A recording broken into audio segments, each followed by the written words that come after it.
What if the secret to a fulfilling life lies not in grand gestures, but in the quiet repetition of daily habits? Welcome to Stoic Reflections, where we explore the timeless wisdom of philosophy to illuminate the path toward a meaningful existence. In this journey, we delve into the profound idea that habits, those seemingly small, mundane choices, hold the power to shape your destiny. Drawing from Stoic philosophy and the rich traditions of Eastern thought, we'll uncover how the patterns you cultivate today determine the person you become tomorrow. From the historical lessons of figures like Cao Zhi and Cao Pi to modern-day stories of transformation, this exploration offers actionable insights into the art of living well. We invite you to reflect deeply, engage with these ideas, and share your thoughts in the comments below. What habits are shaping your life right now? Let us know, and suggest topics you'd like us to explore next as we continue to craft content that resonates with your quest for wisdom. The power of habits in shaping destiny. Philosophy, at its core, is the love of wisdom, a pursuit that seeks to understand the underpinnings of human existence and guide us toward a life well lived. The Stoics, from Marcus Aurelius to Epictetus, emphasized the transformative power of habits as the foundation of a virtuous life. They believed that our daily choices, repeated over time, carve the path of our destiny, much like a river slowly shapes the stone it flows over. In this exploration, we'll examine how habits, both good and bad, act as the invisible architects of our lives, weaving a tapestry of consequences that define who we are and who we become. Consider the ancient wisdom encapsulated in the saying, "Sow a seed today, reap a harvest tomorrow." This timeless truth reminds us that the fruits of our lives, success, fulfillment, or failure, are not the result of chance or fate, but the direct outcome of the seeds we plant through our habits. The Stoics understood this deeply, teaching that while we cannot control external events, we can control our responses, our thoughts and our actions. It is in these daily repetitions that we find the power to mold our future. Take the historical example of Cao Zhi and Cao Pi, two sons of the great warlord Cao during China's Three Kingdoms period. Cao Zhi, a prodigious talent, was celebrated for his poetry and intellect. He could compose verses in 7 steps, a feat that marked him as a genius in his father's eyes. Cao saw in him the potential to lead, often taking him on campaigns to groom him for greatness. Yet, Cao Zhi's unchecked habits, his indulgence in wine, his lack of self-discipline, and his reckless behavior proved his undoing. In a moment of hubris, he drunkenly stormed through the Sima Gate, a passage reserved for the emperor during sacred ceremonies, an act that enraged his father and shattered his credibility. Later, tasked with a critical mission to rescue an army at Fancheng, Cao Zhi arrived intoxicated, unable to fulfill his duty. His father, once hopeful, lost all faith in him.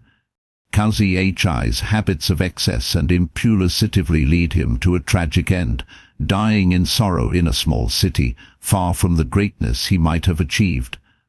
In contrast, his brother Cao Pi, though less naturally gifted, cultivated habits of caution and diligence. He lacked the flamboyant brilliance of Cao Zhi, but compensated with steadied, disciplined effort. Cao Pi never acted rashly, and his consistent mindfulness earned him trust and respect. Ultimately, it was Cao Pi who ascended to power, becoming the first emperor of the Wei dynasty. The tale of these two brothers illustrates a profound Stoic lesson. Talent alone is not enough. It is the habits we nurture that determine our fate.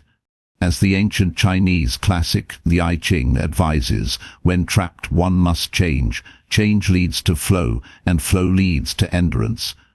Cao Pi embodied this principle, adapting and persisting, while Cao Zhi's refusal to change bound him to failure. Reflecting on this, we see that habits are not merely actions but reflections of our inner selves. They reveal our priorities, our discipline, and our commitment to growth.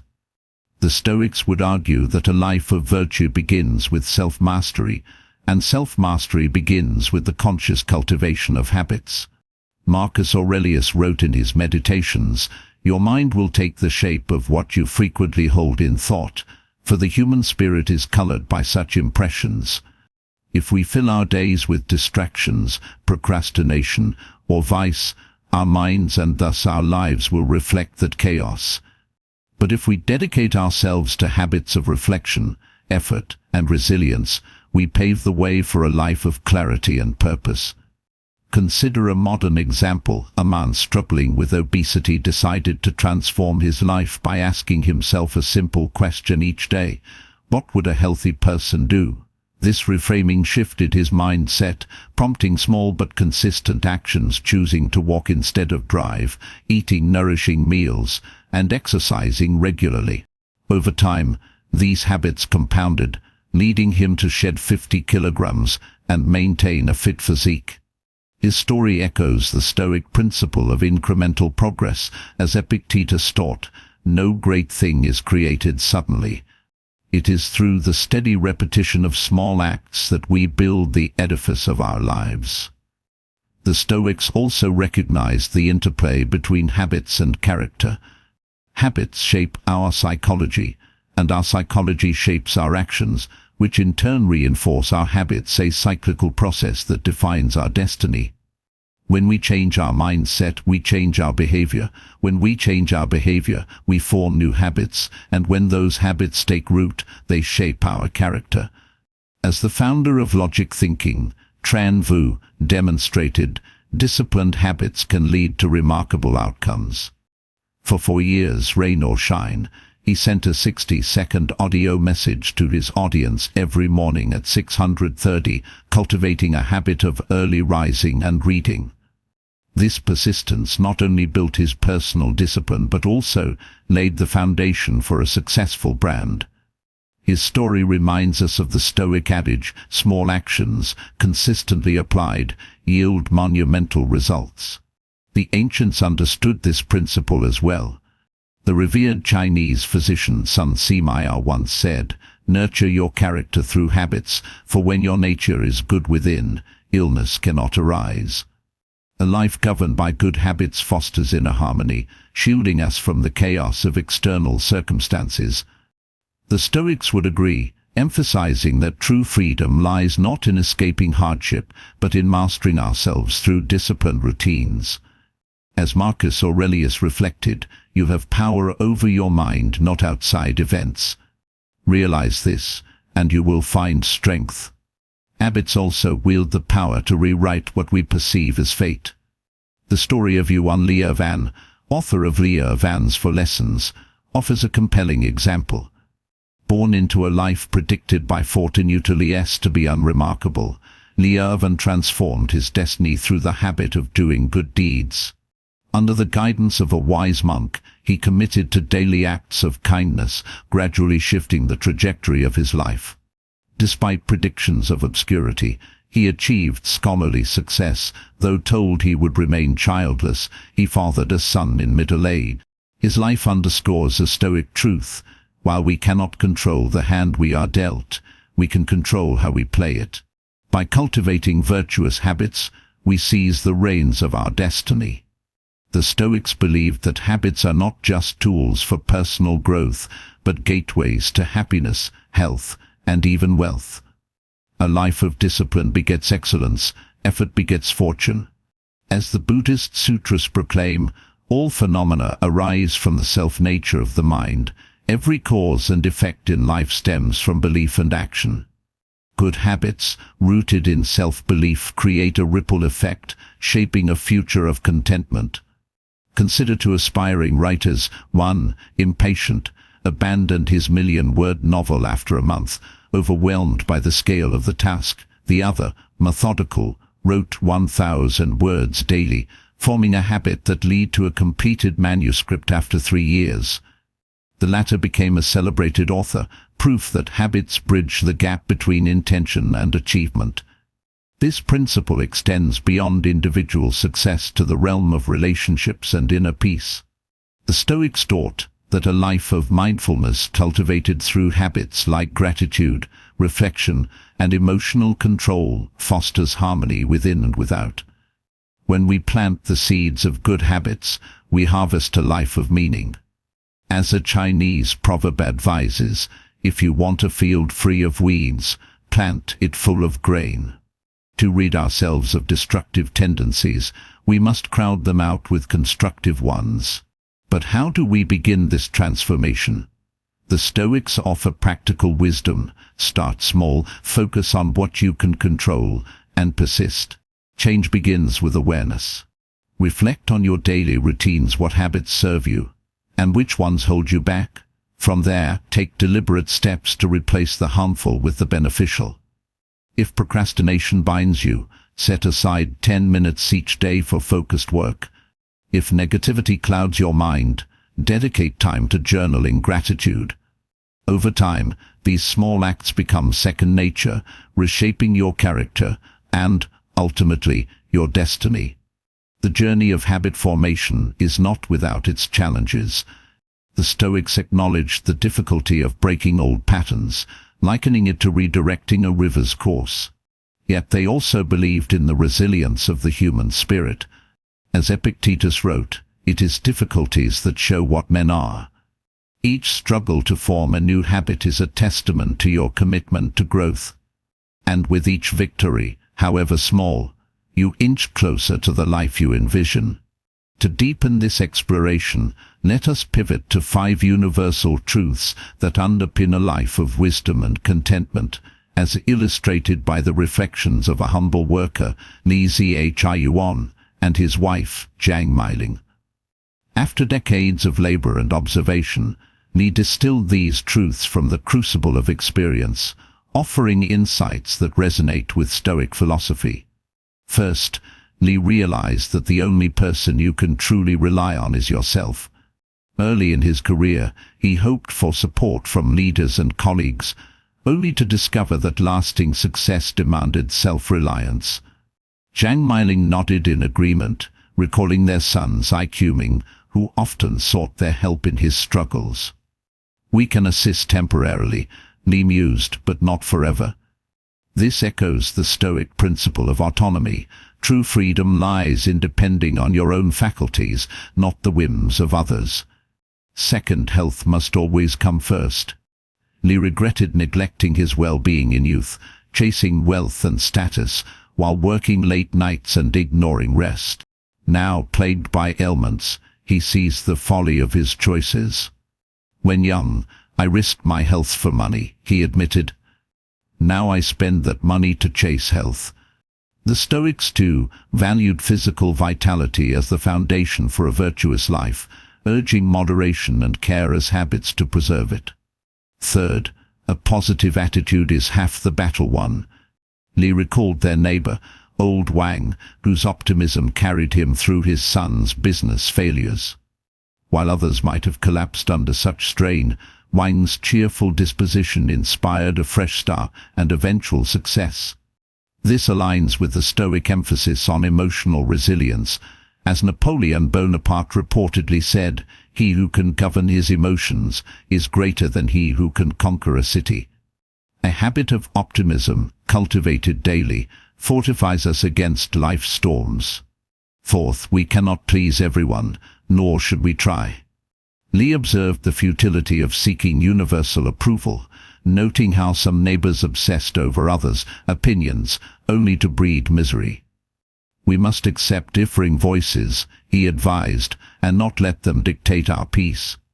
Marcus Aurelius would agree, famously writing, "If anyone can refute me, show me I'm making a mistake or looking at things from the wrong perspective, I'll gladly change. It's the truth I'm after." The Stoic habit of detachment from external judgment frees us to pursue our own path. Fifth, a happy family requires mutual understanding.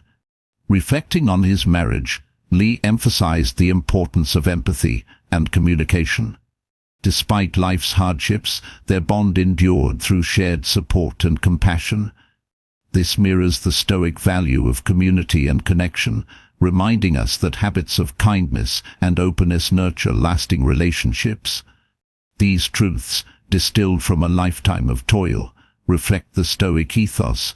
Wisdom lies in recognizing what matters: self-reliance, health, resilience, authenticity, and love, and building habits around those pillars. Lee's journey teaches us that life's meaning emerges not from chasing fleeting pleasures, but from embracing enduring principles. Yet philosophy also warns us of paths to avoid. Certain ways of living, if habitual, lead to misery rather than fulfillment. First, over-reliance on others erodes personal responsibility. While seeking help is natural, habitual dependence breeds weakness. The Stoics advocated self-sufficiency, urging us to stand on our own while appreciating communal support without becoming its crutch. Second, a life centered solely on indulgence, eating, drinking, escaping dulls the spirit. Such habits distance us from achievement, leaving us stagnant. The Stoics prized purpose over pleasure, encouraging habits of effort and aspiration over mere consumption. Third, pursuing power at all costs sacrifices what truly matters. Ambition, unchecked, exhausts the body and soul, as many discover too late. The Stoics advised moderation, valuing inner peace and relationships over fleeting dominance.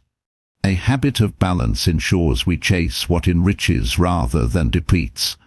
Fourth, squandering inherited wealth without creating your own leads to ruin. Relying on ancestral riches fosters complacency, while building your own legacy fosters pride and resilience. The Stoics celebrated industriousness, viewing labor as a noble habit that anchors us in reality. Finally, philosophy offers guidance on aging with grace. At 40, let go of excessive desires, they breed discontent. At 50, temper passion with reason, preserving energy for what matters. At 60, eat moderately to sustain health, for excess burdens the body.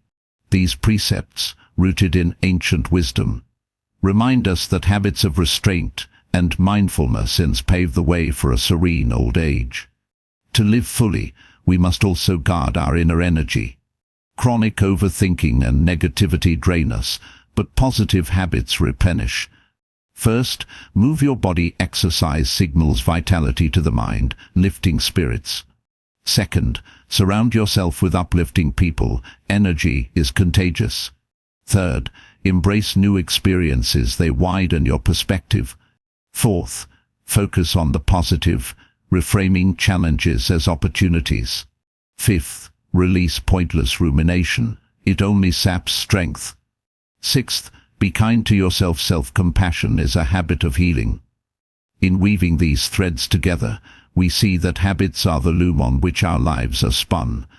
The Stoics, with their relentless focus on virtue and discipline, offer a blueprint for transformation. Begin with small, intentional acts, persist through difficulty, and let time work its magic. As you reflect on your own habits, ask yourself, what seeds am I sowing today? For in those seeds lies the harvest of tomorrow. In this exploration, we've uncovered the profound truth that habits are not mere routines, but the very architects of our destiny, a principle cherished by the Stoics and echoed across cultures. From Cao Zhi's tragic fall to the steady rise of modern-day transformers like Tranvu, we see that small, consistent choices, whether of discipline or indulgence, shape the contours of our lives. Stoic Reflections invites you to take this wisdom to heart, reflect on your habits, cultivate those that align with virtue, and watch as your future unfolds with purpose. We'd love to hear your thoughts. Share in the comments how habits have shaped your path, and subscribe for more philosophical insights. Next, join us for a special discussion with our guests, Benjamin and Charlotte, as they share their perspectives on living a Stoic-inspired life. Stay tuned, and let's continue this journey together. Hey everyone, welcome back. Today we're going to be taking a deep dive into something I think you'll find really fascinating. Okay. It's the power of habits. And we're going to be looking at it specifically through the lens of Stoic philosophy. Right. You know, that Stoic idea that all those little choices we make every day, kind of add up over time to shape our destiny. Yeah, like a river slowly carving a path through stone. Exactly. And to help us explore this idea, we'll be using excerpts from Stoic Habits, Shaping Destiny Through Daily Choices. I love that book. It's got some really practical insights. Yeah, and it's packed with great examples, too. Yeah, totally. I mean, the Stoics were all about putting philosophy into action, right? Right. They weren't just interested in, like, abstract theories. No, it was all about how we actually live our lives day to day. And that's where habits come in. Exactly. Those seemingly small actions we repeat day after day. Yeah, it's like planting seeds, isn't it? What we sow today, we reap tomorrow. I love that analogy. It really captures the idea that our choices have consequences. Yeah, success, fulfillment, even failure. It doesn't just happen randomly, does it? Not all. It's the result of those habits we cultivate over time. And that brings us to this idea of control, which is so central to Stoicism. Right. We can't control everything that happens to us in life. Like the weather. Exactly, the weather. But we can control how we respond, the thoughts we choose to focus on, and the actions we take. So it's about recognizing that space where we do have control. Yeah, that space of choice is where our true power lies. I love that. Speaking of choices, there's this fascinating story in Stoic Habits about two brothers from ancient China, Cao Zhi and Cao Pi. Oh yeah, sons of a powerful warlord during the Three Kingdoms period. Talk about pressure. Seriously. And their stories are a perfect illustration of how habits can shape our lives. Even when you're born into privilege. Exactly. So Cao Zhi, the younger brother, was like this brilliant poet, kind of a rock star of his time. I can picture him writing epic poems by moonlight. Totally. And he was definitely his father's favorite. But there's always a but, right? Right. He struggled with self-control. Ah, the classic downfall of many a talented artist. It's true. And some historical accounts paint him as being a bit too fond of wine. Fond. Like maybe a little too much fun at those moonlit poetry slams. More than a little. There's this famous incident where, completely drunk, he stormed through the Sima Gate. Wait, isn't that the passage reserved for the emperor? It is. Definitely not a good look. I can only imagine. What happened? Was he, like, banished or imprisoned? Surprisingly, no. Not right away, at least. So he got off easy. Well, later on, he was given this crucial military mission, you know. A chance to redeem himself. Exactly. He was supposed to rescue an army that was under siege. High stakes. Super high stakes. And you can probably guess what happened. Let me guess. He showed up. Drunk as a skunk. Oh. And totally failed the mission. Oof. Talk about a missed opportunity. Yeah, his father, who had such high hopes for him, was devastated and basically gave up on him. Wow, what a fall from grace. It really shows how a lack of self-control, even with all that talent, Can sabotage everything. So what about his older brother, Cao Pi? What kind of guy was he? Well, he was known for being more diligent and cautious. Not as flashy as his brother. So more of a behind-the-scenes kind of guy. Yeah, but he was disciplined, reliable, and earned the trust of those around him. Sounds like he had his act together. He did. And in the end, guess who became the emperor? Let me think. I'm going to go with the guy who didn't show up drunk to rescue the army. You got it. Cao Pi.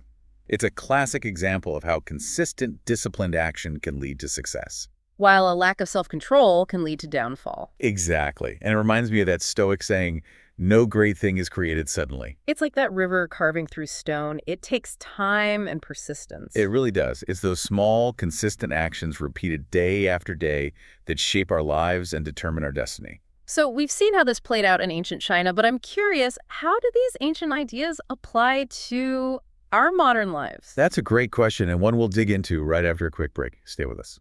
Welcome back. We were just talking about how even being born into privilege doesn't guarantee success. Right.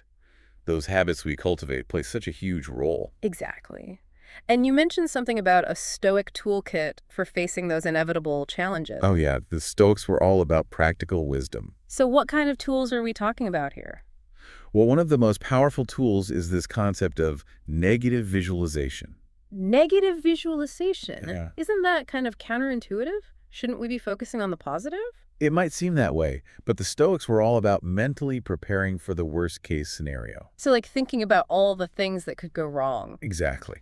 By imagining potential obstacles, we actually reduce their power to upset us when they do happen. It's like a mental vaccine against disappointment and frustration.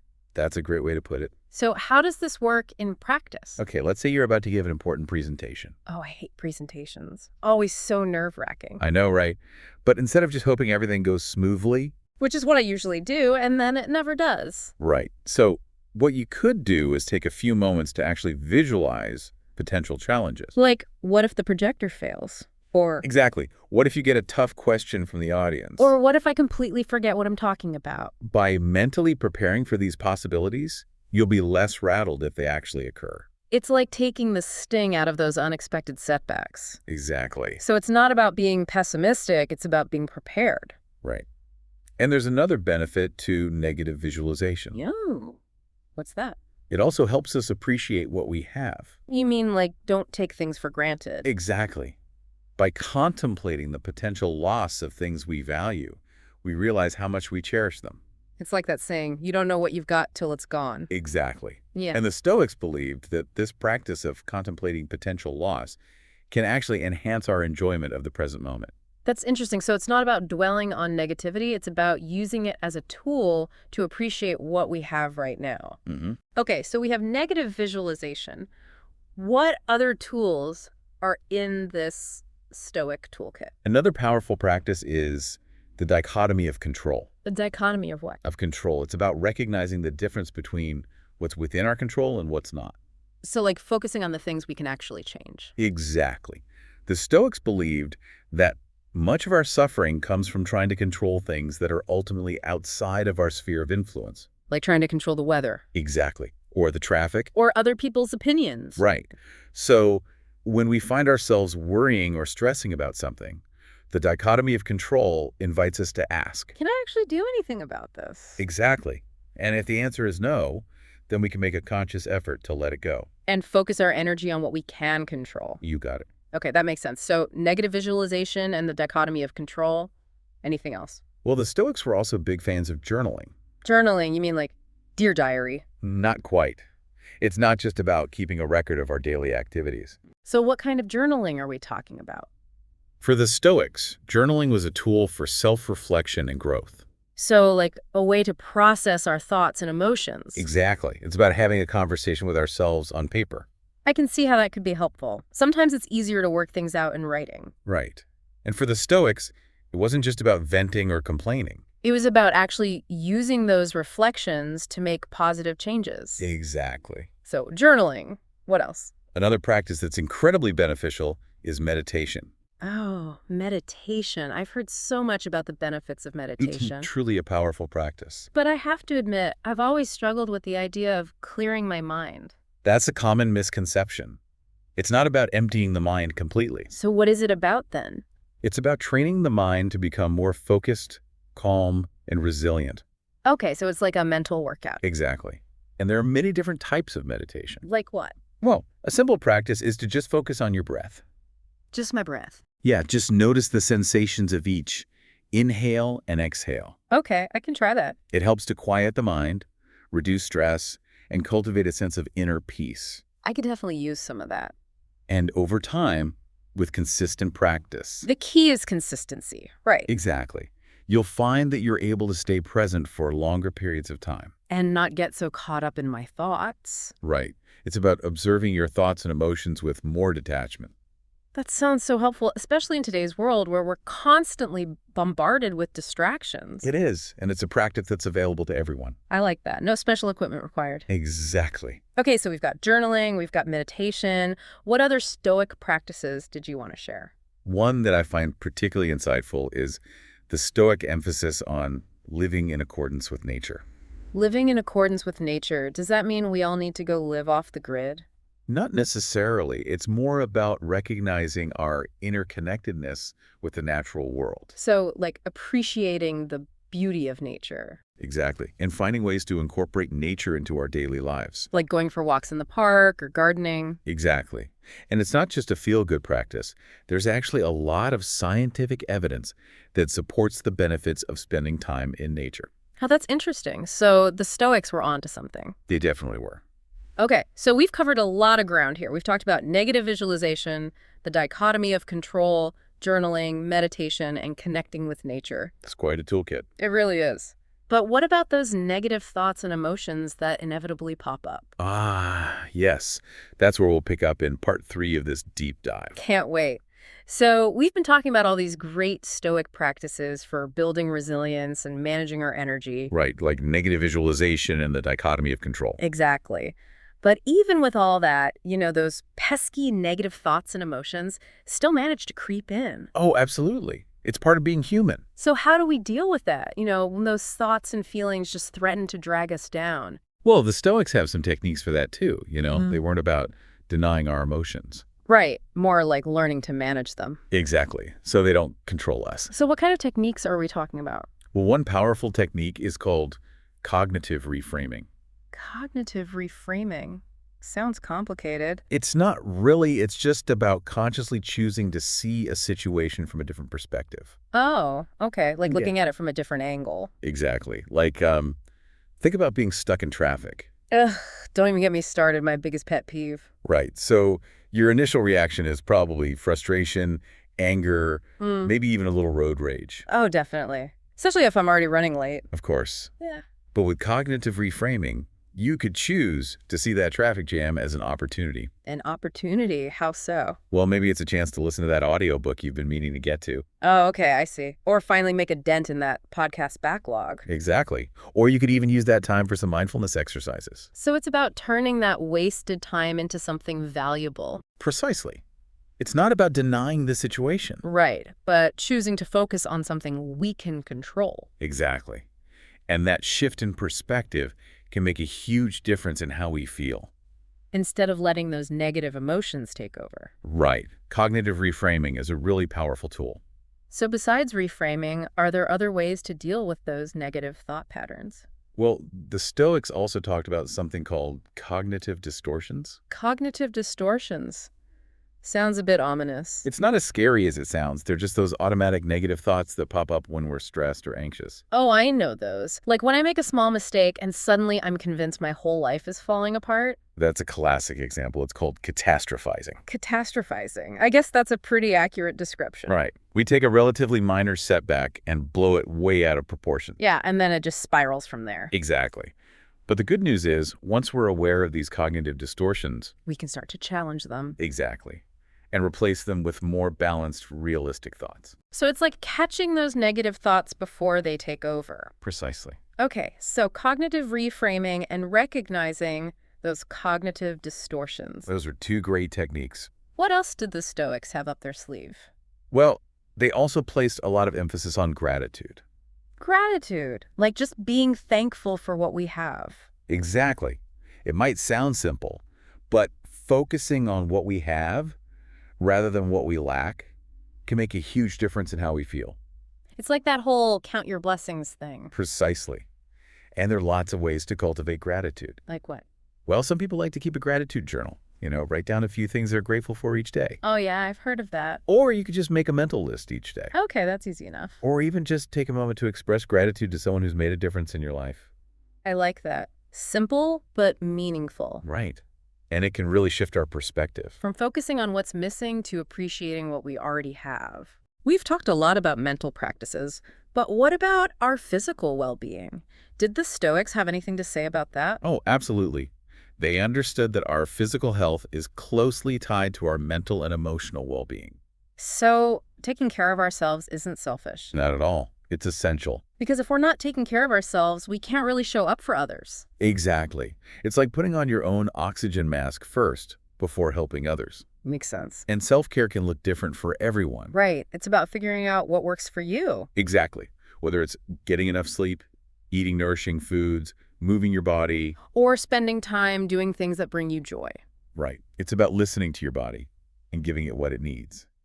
Well, this deep dive into Stoic habits has been incredibly insightful. I agree. It's amazing how relevant these ancient principles still are. Right. Like, they just make so much sense. They really do. And one of the things I find most inspiring about Stoicism is that it's not about being perfect. It's about progress, not perfection. Exactly. It's about making small, consistent choices each day that move us in the right direction. One step at a time. Exactly. And it's a journey that anyone can embark on. I love that. So to our listener who suggested this deep dive, Thanks for the great topic. Yes, thank you. And to everyone else listening, remember that you have the power to shape your own destiny. Through those small, everyday choices. That's right. Thanks for joining us, and we'll see you next week for another deep dive.